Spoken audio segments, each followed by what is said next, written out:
you talked about you reading a lot. Yeah. And I mean, that's quite impressive. I know a number of Super Eagles players that their post-retirement journey has not been good. We're not going to mention names. Yeah. But yours has been quite successful.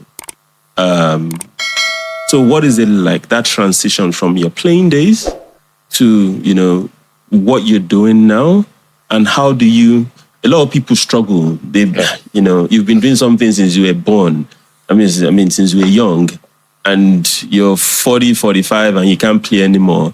People struggle. And the options are limited in most cases. Either you're a pundit, you're a coach, right? Those are the limits. There's only few people that then venture into other things. Yeah. But you've done it very well. Can you talk a bit more about that? Maybe this is a good point for you to tell us, you know, how post-retirement life has been for you. Yeah. That's a good one, really good one. And that's where I'm looking forward to what can be done in general to the Nigerian football family. I mean, the industry itself. Yes. To look into affairs of players after active career. You know, because as a matter of fact, the concern for what ex-players go through, it's not a good experience so far. And I'm looking at into what can be done. And that has made me worked a lot of, you know, proposals to what can help reduce, you know, such lack of active or Support. performance of players after retiring. Yeah. You know, it has brought me to different debate with colleagues, with individual businessmen and women to look at it. And we've had the challenge of expecting the government to be part of it. Because if the government can be part of it, it will really go a long way, indeed, as a matter of fact. And another thing is to make players understand, while you are pursuing your career, the importance of academics. It's so good. It can never be over-talked about or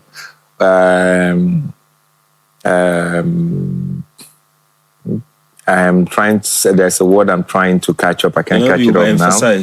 Yes, overemphasized, because it's the base, that is the pillar that will keep you during your post, you know, lifetime. The pillar, and it goes a long way. And we are trying to bring now to the modern teaching, which I have in my school right now. I have a football school, residential college, and I also have an academy. Now, in the residential school, what we teach, these are players who are of age bracket from 17 to 20. Okay. From 17 to 20. We are ensuring that we teach them leadership skills. We teach them also finance. We teach them finance, how to handle fund, how to manage fund. We teach them the ethics. We teach them, you know, quite a lot. We teach them a little bit of diplomacy in life. You might be so good and you are in a club and you don't know why you're not playing. You don't know why you're not playing. You begin to wonder why you're not playing. So we make them understand there could be so many reasons why you may not play. The club is a business entity. It's a business entity. If now he's playing well and the club is going to have me for the next 2 seasons, but the club wants him to go to another club. The club they want him to go your club already have it in mind. Wow. It's just like when you come to politics, where you see the king wants the prince of his friend, the other king, to marry the daughter. You get me? Yeah. He already knows where he's going. You know, he already knows who. He will now start talking to the daughter or start talking to the son, the prince. I want you to look at this, consider this before, you know. Now, you bring it to football. Football, they want to make money. Okay, we have 25, 30 players. Okay, let's move 2, 3, 4 players to this club. The club may decide to stop playing you and me. Because they want to just showcase him. They want to showcase this man because they want him to go so that they can make money. Absolutely. You know?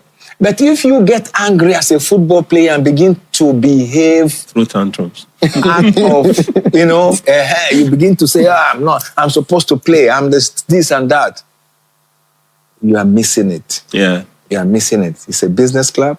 They have the structure. They know what they're doing. Yeah. These are not clubs they are clubs who are saying they want to go first, second, third, fourth. But these are clubs who might be in the 10th, 11th, 12th, 13th. They have their structure. They have their objectives. Another club has a different objectives.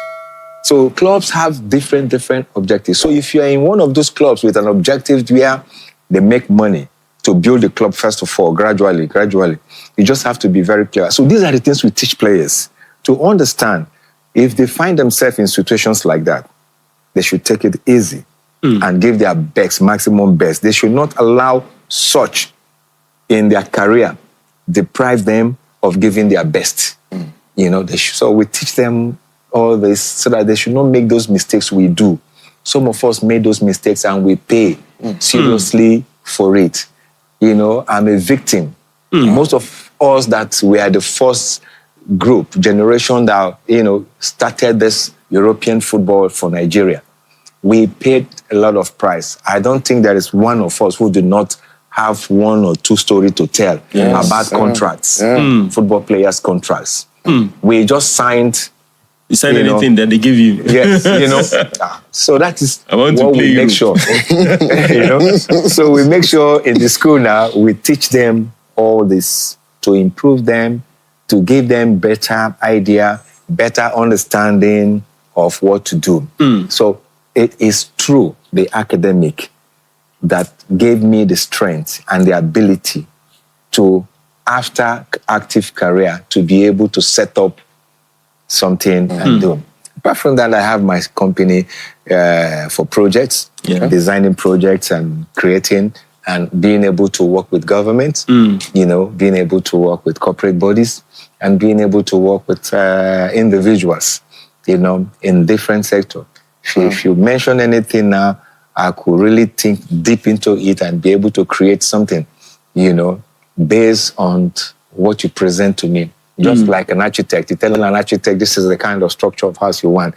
An architect will, you know, just, you know, visualize and come out with something, you know, in line with your dream, you know.